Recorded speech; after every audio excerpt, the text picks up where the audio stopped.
Hey guys, Tyler Mahoney here with TrumanLakeFishingIntel.com. I was down here shooting some video at Long Shoal, and look who I ran into.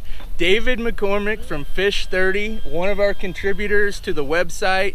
He's out pre-fishing ahead of next weekend's big tournament. BFL. Just wanted to catch up with him real quick on a fishing report for the guys that are also going to be fishing that tournament, but also just fishing here throughout the week. So, David, what time did you guys get out on the water today? You know, we got out pretty early. I'd say by 7 a.m. Okay. And I think we had one right off the bat that kind of clued us into that it was going to be a little shallower of a game today. I try to do that every time I go fishing. I don't force what I think the fish should do. We're constantly, let's try shallow, let's try deep. Let's try shallow, let's try deep. And today was a shallow day, even though we did catch a 5-pounder, and I'm going to say 14 or 15 foot of water down towards the dam area where the water's a little cleaner than it is here in the Grand Arm. The grand fish that we caught today were all very close to the bank, in the root wads, tangled up in the trees that are closest to the bank. So you're kind of all over the place. So water was clean down by the dam. It's a little dirtier here, and that's just all year long for the most part with the Grand. Well, I don't know. It's definitely a little, it even seems a little dirtier than last weekend here in the lower Grand. So the T-bow's still very clean. That makes down Stirrup Creek and dam area pretty clean.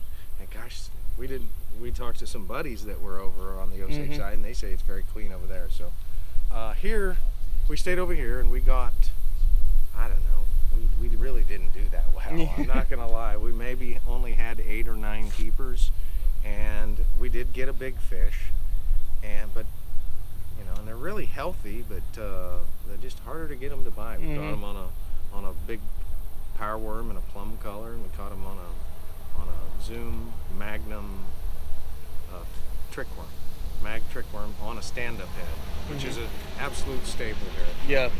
So, you know, and we've been hearing a little chatter from our friends about a walking bait. So if you're going to throw a topwater bait, let it be a walking bait. And we had some blow-ups. We never connected this morning. You know, that topwater is, try it, and if you get some success, continue. If not, you know, we're immediately right back on the bottom. What kind of water temperatures were you seeing early morning and then throughout the day? 78 was as cool as we saw. Anywhere high 78s, almost 79, and then as we just came in, we saw 82.